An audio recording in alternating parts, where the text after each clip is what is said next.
Tróta an teach seo, agus dos a páide bhhaile mar gohfuil an takeíocht atá do réaltas a thuirt go gnónaí beaga, tá sé le feiceáil agus anmha agus an tábhachtach. Minister, the support you and your government are giving to small and medium-sized businesses is quite significant and it's appreciated from somebody who sees a lot of that on the ground. And I can fully endorse all you've said in relation to the support mechanisms and working on creating the environment for entrepreneurship and small business in Ireland. As you say, it's over 98% of all business in Ireland are small businesses. They employ well over 1 million people. 70% of the population who are out working in private industry and business are in SMEs, or in small and medium-sized industries. This is particularly important. It's really important for the cities, absolutely. But it's actually even more so in rural areas where it's difficult to get the large companies to actually move to. And therefore the SMEs in those areas are a lot and they got a lot worse hit with the recession. They were the ones that were down in the dumps and had to try and make their way back up again. And quite frankly, some of them didn't survive, but a lot of them did, thank God. I've a couple of thoughts, and that's just gone off brief a little bit, but I intend to be rapporteur of a public consultation committee in September in relation to SMEs, and I'd really, really welcome your presence and input to that if you can. It's going to be here in the Seanad. I've also been involved in bringing innovation hubs into the AV room last year, Portershed and others now this year. They're coming in 27th of June. University innovation hubs are coming in. The idea there is that the link between third-level education, RTCs and universities, and industry, and bringing the students across that divide from the academic to the practical side is hugely, hugely important. And I know that you and your government and department are supporting that. But they will be in here on the 27th, and it would be great if you and other colleagues could attend that and see exactly what's happening on the ground. Because overall we have a situation in Ireland that I sense, and the SME fraternity feel, that we've nobody representing them. There's nobody there standing up and saying, what about us? There are other organisations and structures in Ireland, but SME, you tend to work in silos. And that's very much my experience and experience of colleagues I know are in this SME. And they just go on and they plough ahead. They work 16, 18 hours a day. They remortgage their house. One bank manager told me once, and he was so right, over in London, I happened to bump into a guy, and he says he was retiring, and he says, I've seen most entrepreneurs hit one of 3 or more milestones. One milestone is they lose their health. Secondly, they lose their wealth, and thirdly, they lose their family.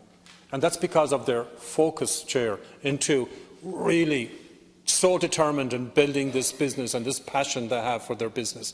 And unfortunately, it can be a silo situation. And it's not always the government's fault, far from it. It's because we tend to be so focused in our own area.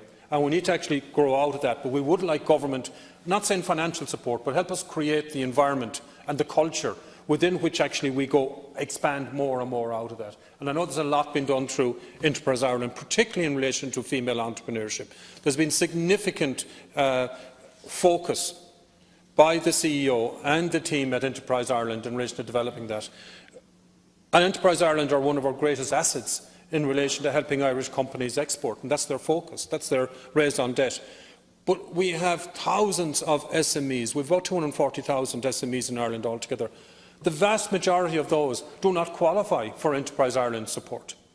Now, some of them can go to the LEOs. As you say, there are over 30 LEOs in the country, I think 32 LEOs in the country. Some of them can go there, and it's only recently that the government, I think it's the past 12, 18 months, have brought together one website for all of the support mechanisms that are available. Before then, it was scattered all over the place, and that's one of my main concerns. And as you were speaking there, I was just making some notes, Minister, that in relation to supports for SMEs in Ireland, you've got BIM, Bord Isciwara, you've Bord BIA, you've Enterprise Ireland, you've the LEOs, you've Fáilte Ireland, you've Intertrade Ireland, and you've got others.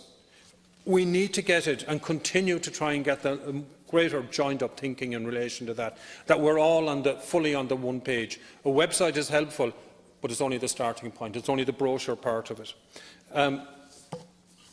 Just a couple of things in relation to, and I won't take up hopefully the whole 8 minutes of Cairloch, but just a couple of things in relation to where we can go from here.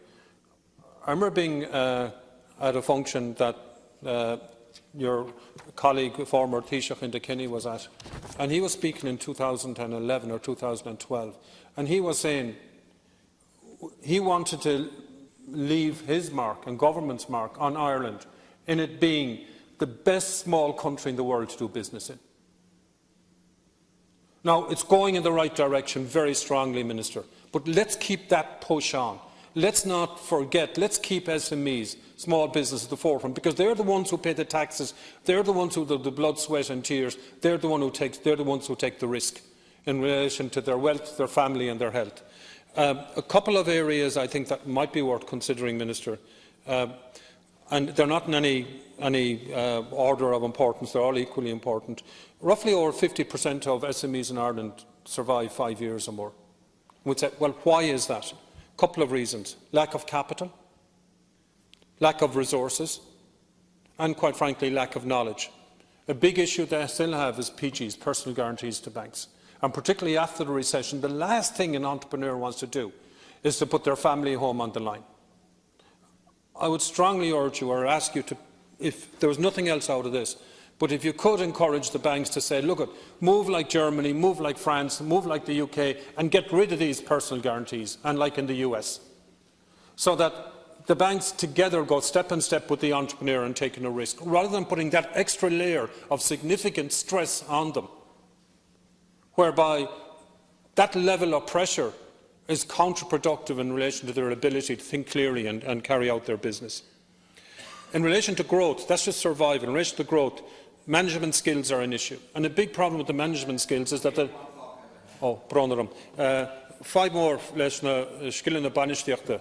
Actually, I think in Irish, Minister, and I speak in English, so but a big problem with that is that the larger companies, the multinationals, are swooping up all those. We have 5.8%, and that's going down, as you rightly say, in relation to unemployment. But it's more and more difficult for SMEs to get those people. I'm just going to say finally, one of the most major factors for SMEs in Ireland is legislation that's passed in both houses of the Oireachtas, and with the unintended consequences for SMEs, which can and have been very, very, very severe.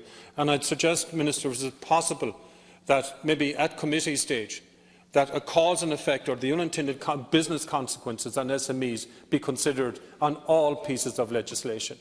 Because sometimes we pass through, we see things in the newspaper and so on, we pass legislation in relation to the multinationals, and that brush sweeps all the little small SMEs along with it, and that causes significant issues.